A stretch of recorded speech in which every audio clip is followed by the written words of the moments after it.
You're watching Ladyboy Games, and it's Mui Chan, and I just got back from Five Nights at Freddy's. Here's my movie ticket, Five Nights at Freddy's 2.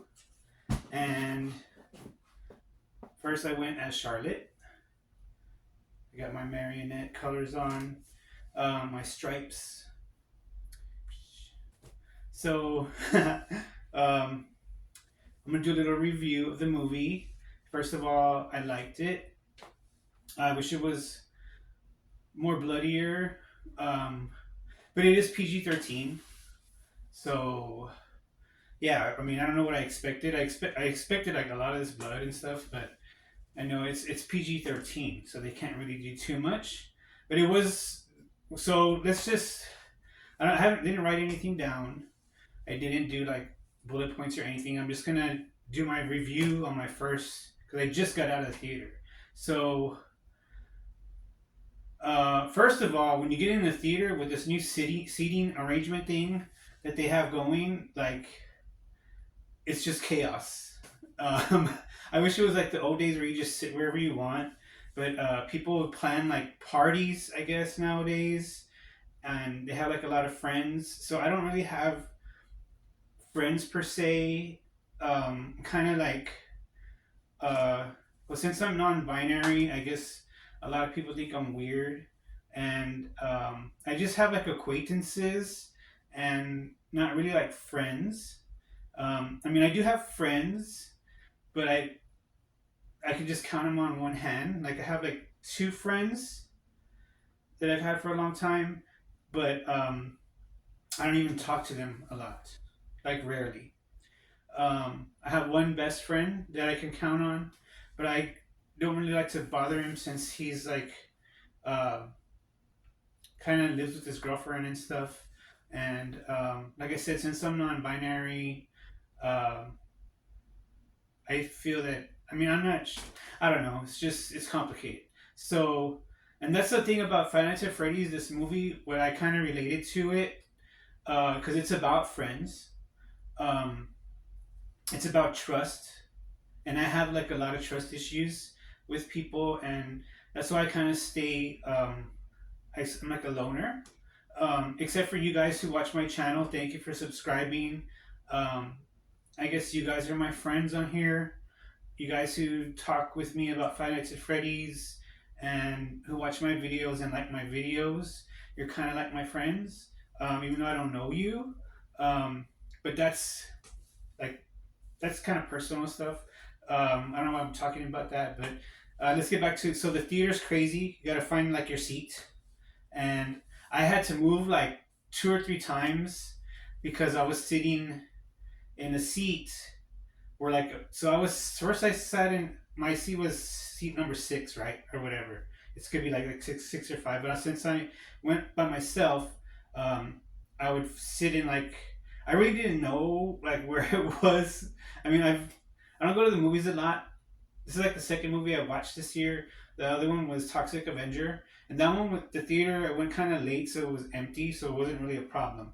This one I went like at 8:30, so there was like a lot of Five Nights at Freddy's parties. As soon as I got into the theater, it was like almost like a convention. There was all the Five Nights at Freddy's fans. There was people cosplaying, more than like me, like just how I just have a shirt on, Five Nights at Freddy's shirt, and little Five Nights at Freddy's skirt with the Charlotte. There was people like in full like bunny ears and Five Nights at Freddy's costumes and stuff, which was cool. But it was packed, so they did really good. I think they're gonna kill it in the theater with their sales, ticket sales, and yeah. So I had to move a few times, and I just moved since I don't have a problem. But there was like a family arguing, and I was like, when I saw that, I was like, this seating stuff does not work. They need to stop it. They need to just let people sit where they're gonna sit. Don't give people numbers and places because it just causes altercations. There was like two mothers arguing where to sit. Um, so other than that, so the movie starts, and we're in the pizza place in the first Five Nights at Freddy's pizza place. You know, Hasbur's Pizza, the startup one. initial pizza place. It was cool. Everything was awesome. They had like the carousel. They had the stage. They had like parties going on. They had the arcade. I like that. Um, what else? Sorry, I'm doing this just no editing, just off the cuff, one take. Let me think. Oh, so we open up and there's Charlotte sitting by the stage waiting for the marionette to come out. And so I guess I don't know too much about the lore, but it seems like she doesn't have parents. Like she's a single child or something. Maybe an orphan or something like that. I'm not too sure. But she was like a sad girl. And she's waiting for the marionette to come out because she said that was her friend. Um, Her friend she was at a friend's party who I think was the security guard girl as a child. I could be wrong, but I think that's who it was. Um, the first scene where Charlotte goes and saves the boy and gets stabbed was shocking to me. Now for PG-13, like I know I said, I wish there was more blood and stuff, but I wish they would have killed more parents. But the killing of Charlotte shocked me. Like I was literally like, oh my god. Like they didn't show her get stabbed, but they show her fall down with the blood on her back. And I was just like, oh my god. I was like shaking my head. I was like, wow, they put that in the movie. So that was a big scene, and I was amazed that that made it in the movie because they killed a child. Um, that set the tone for the whole movie. Um, After that, we go into some. I'm trying to. I might mix it up because I'm trying to remember as I go. Um, so we go into like there's. I'm not sure if it was Mike and Abby, and they're like showing Abby and them um, in their new house. I think it was a new house they were at, and they're living on their own. Um, then she's going to school in the morning. The only thing I didn't like about that scene was they pointed out. So I know like Abby has grown since Five Nights at Freddy's Part One, and she looks a little bit older and taller. Of course, that would happen. She's like really tall now. Um, I don't know how old the actress is in real life. I might have to Google that, but I think she's probably like she's either 14 or like 16. In the movie, she's supposed to be 11, and they kind of broke the illusion by two of the characters, Mike and this other character, talking about how she looks older than she is. And I don't think the movie needed that because to me it broke like they pointed it out. They like called it out. They should have just ignored it and just let us, go along with the illusion that she's younger. That she's still a young child. But it kind of fixed it though, Abby, when Mike was going to work and saying, "Can you be okay alone?" Um, and she said, "I'm 11." So she kind of like fixed it in that way, if you're understanding where I'm going, and that kind of fixed it for me personally. I might be talking just about something that doesn't matter to, and this video. I know there's a lot of reviews of Five Nights at Freddy's 2, and I don't know who was gonna see this. Probably just my core audience, but it probably won't get like a lot of views or whatever. But that's just something I didn't want in the movie that pointed out that jumped out to me. Also, in the beginning, I didn't see any pizza. Like I wanted to see people eating pizza, like Chuck E. Cheese or like Showbiz Pizza. Um, I saw like a little bit of pizza. I think when there was like some kids running by with plates, and there's like in the background, and they had the plate, but the plate was like this way. I wanted to see like pizzas on the table. That's just me. Another thing that I wanted to see but I didn't. They didn't put in the movie. Let me know if you saw pizza. I didn't see a whole pizza like on a table. I didn't see any like birthday cakes. I wanted to see that. I want to see kind of more like a birthday party happening. but they like alluded to it. Um, what else? So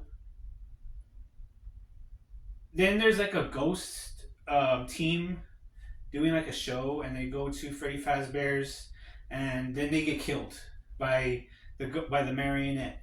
The marionette shows up right away, and this girl that's the head of the ghost tours turns off the box and frees Charlotte. Um, I really like the fact that Charlotte's the marionette and that she wants to kill the parents because parents are bad.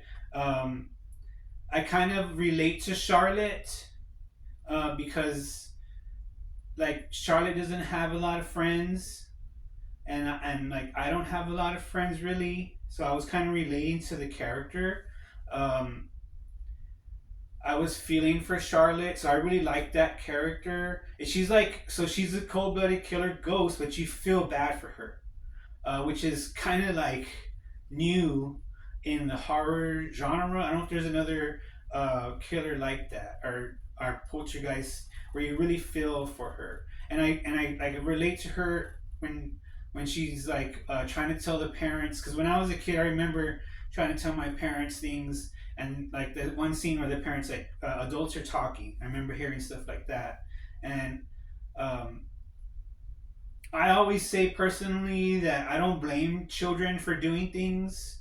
I don't blame children for anything really because their parents bring them into the world. I mean, we're all brought into this world through our parents, and we didn't ask to be here. So it's a big responsibility when you're a parent. I'm not a parent. I don't know what it is to be a parent, but I blame everything on bad parenting.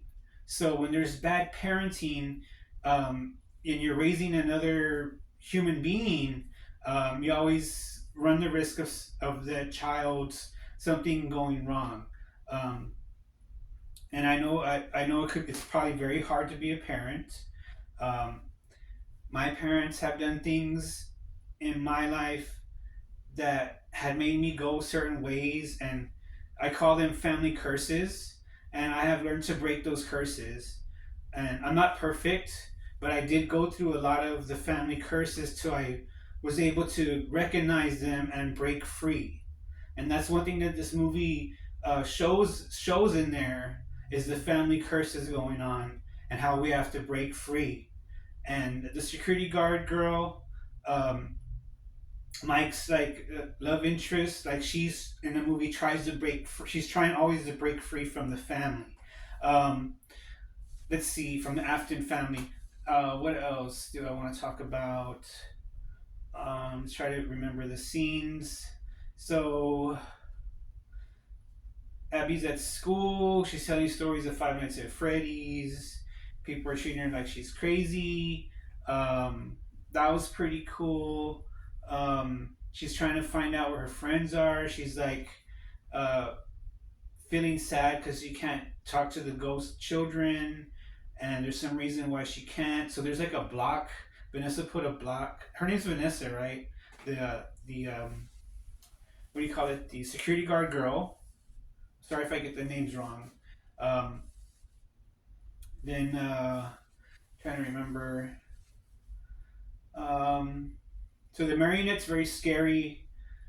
She possesses. Go back to what I was talking about earlier. The ghost team. She possesses one of the ghost team. The girl who runs the ghost team catcher TV show. She possesses that girl. She jumps into so she can the marionette can jump into the bodies, which I thought was cool. Um, the whole time, the marionette's trying to get Abby to go to the Five Nights at Freddy's pizza place so they can trick her into freeing them, taking the block off of the pizza place so they could get free and go kill the parents, which I thought was an awesome idea. Um, Also, the dream sequences. So I wish there was more of the dream world. I really like that. It reminds me of Nightmare on Elm Street, and I think it could have had more. Maybe in Five Nights at Freddy's Part 4, there'll be more dream stuff because I hear from you guys that comment on my Five Nights at Freddy's playthroughs or gameplay footage that I do that part four is a dream or a nightmare, and maybe when they get, because I'm pretty sure they're gonna make part three, but when if they get ever get to part four, it'll probably be more dream world stuff, and I really like that aspect of the Five Nights at Freddy's. I think that's a really great and awesome um, aspect of the movie, and I want to see more of that. So the security guard girl goes into the dream, and she's like running from her father. The dream like takes turns and changes, just like when you have a real dream or nightmare. And she's trying to break free from her father's hold on her, which is very scary. The Afton father character and the way he talks and stuff, it's just like bad parenting, and like it gives you like the it makes you like think that he's molesting her or something, or like beating her or something. The way he talks to her, that she's his and stuff like that. And um, I've seen, not me, but I've seen girlfriends of mine whose fathers who act like that, or who believe that they own their daughters and can control them and stuff like that. And I know I'm not a biological female, but I can relate to, or I can put myself in the shoes, kind of a female. And you when you're the father, you don't do that to your daughter. You you need to let her be free. Like you don't put her in a cage, in a gilded cage, you know. And that's what a lot of fathers do. And it's kind of like it's like it's like P word. You know, it's kind of like, you know, it's the P word or whatever. I don't want to say it on here, but yeah, that was scary. That was very scary. Also, let's see, what else? The nightmare. Mangle was scary. Um, it was very cool how they did the Mangle. He really looked like the toy. Um, also, see, I'm trying to look up some points here on while I'm talking to you guys on my laptop. So the voices. So in the game they don't talk, but in the movie, the Five Nights at Freddy's, the toy versions from part two, the toy Chica talks. They all talk. And first I didn't like it. I was like, ew, like why did they do that? But then it kind of grew on me, and I was like, okay. I like after Chica kills like the mean teacher that breaks Abby's. So there's a lot of spoilers in this. So if you don't want to hear this, you should just turn the video off. You should not watch it anymore. If you haven't seen the movie yet, you don't want me to spoil it for you, because I might be spoiling the whole movie actually. Even though it's kind of hard for me to remember, having a hard time. But yeah, so Abby she's like becoming this toy maker and becoming really pro at animatronics, and she makes a miniature Chica, and she actually finds her way to the pizza place through a Freddy Fazbear Talk toy that happens earlier in the movie, where she like gets to the Freddy Fazbear's, and Mike follows her there, and then they're like, find that toy. He gives her that. She gets to take it home, and then Chica talks to her through it. This Freddy Fazbear Talk toy, and Chica helps her build a animatronic toy for a science show. And then this mean teacher breaks the toy. That one like really like I was really feeling bad for Abby, and I was like, oh my god, like makes you want to cry. Um, then let's go back to the beginning of the movie when Charlotte's like trying to save the child. There's like a little boy gets like lured by Springtrap into the back of the pizza place, and Afton's gonna kill him. When Charlotte's looking through the door at Afton, and he's got his back turned with the Springtrap head off. It looked really weird. It looked freaky when he's just in the suit without the rabbit head. It looked like for a second like he was like some naked man from the back. I don't know if anybody else got that feeling. I was like, ew, like is he naked? Like what? It was just that was just so scary. Um, what else? Let's see.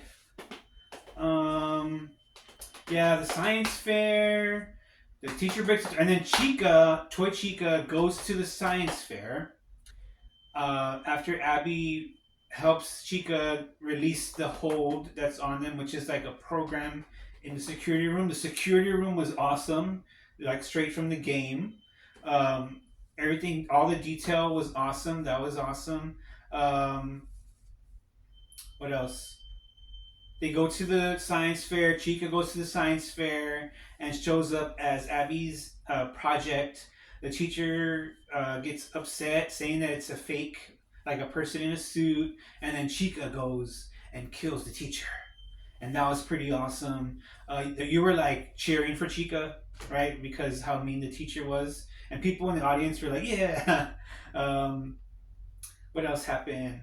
Um, so the animatronics get loose and they get into the city and they're going after parents. Like I said, I think that idea was cool. Um, Actually, they didn't kill too many parents, which I wanted to see, but I guess it's PG-13.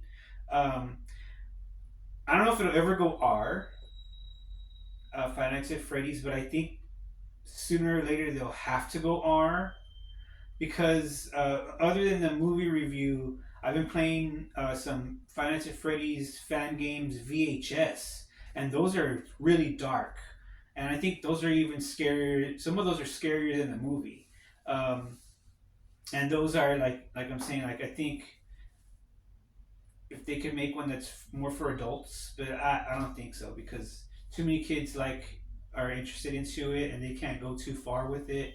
Um, so yeah, they didn't really show the killing of too many parents. Bonnie the bunny almost stabbed a parent, which was getting close to the line, but they she didn't do it. But Bonnie the bunny was saying some truth though when she was talking about how the parents only care about themselves, and I kind of believe not all parents, but most parents, some parents, I don't say most, some parents try to live through their children and it's all ego and about them. Everything their child does is to make them look good. So, like I said, this movie has a lot of bad things that I didn't like that they did, but also I like it because it's like talking about family curses, bad parenting, and friends. Um, so there's another Mike in the movie. The security guard's brother shows up. We find out towards the end, and his name is Michael Afton, and he's controlling the toy animatronics and sending them to kill the parents. I guess he knows where the father is also, and has the father in that building hidden, um, and taking orders from him for some reason, or maybe just trying to avenge the parent against the parents, which is kind of like Nightmare on Elm Street ish, you know. So the marionette jumps into Abby. You know, I know I'm all over the place, but I'm trying to get through this video. And I'm trying to say everything because I'm fresh out of the movie theater. So the marionette jumps into Abby, and that part was awesome. It was very Abby was very the actress was very scary. Um, they like float around like a marionette, and it looks like I don't know if I don't know. Let me think. I think there was like more than two hands happening, and like it was just weird. Like when the marionette busts out of Chica, that was a jump scare. I was like, oh my god, that one got me. There was a lot of jump scares happening, but that one got me the most. The marionette got me the most. And I don't know if you watched some of my uh, playthroughs. I get jump scared by the marionette the most, and also Chica. So Chica and the marionette are what I'm like most scared of in the game. So I guess in the movie too. Um, and if I'm missing anything, I mean I don't want to spoil the whole movie for you guys, but I mean I had fun with the theater being packed. You get to hear like people talk, which I kind of like going to the movies by myself when it's or when it's empty. so I kind of go late, and I picked an 8:30 slot, and I thought it would be empty, but I guess since it's Saturday, there was a lot of people. So usually I need to stick to my Sundays, like last showing, and it's usually empty because that's how I like to watch the movie. I don't like to hear people eating their popcorn and this group of obnoxious boys making jokes and this family over here fighting about seating and stuff. Also, like I have to move. I'm like moving. Like I said, I got moved a few times because I wasn't in the right seat. Um, I just got confused because I was like in the middle of the aisle, and when I got there it was empty, and I sat in one aisle in number 6, I think was my seat, and then like a whole like crew of boys came, and they're like, "That's my seat," and I just got up and moved because I don't want to cause a scene or anything or altercation with anybody, so I just moved and I moved the aisle up. And I sat in 6, and I thought I was safe there because the movie was starting, and it was already like we had got through the Charlotte scene and everything, and the movie was chugging along. But then here comes another group of it was always a group of guys, cute boys, you know what I'm saying? But I was like, you're gonna make me move again, so I had to move again, and I finally sat in the third row, and then a boyfriend and girlfriend came, and I didn't want to, so I had to move again because I didn't want to ruin their date night movie or whatever. So I moved down, and luckily there was a seat in that same aisle that was empty, but I was like between two strangers that I didn't know, and it was kind of awkward for me, maybe for them too, but I was like, I'm not moving anymore. Hopefully no one's gonna come sit in this seat, and I got lucky, so no one came in and moved me, so I sat there for the whole movie. I guess I'll end this video here. I like the movie. um, Also, spoiler alert again. At the end of the movie, I don't know if I'm missing anything else that I want to talk about. I think I hit all the points.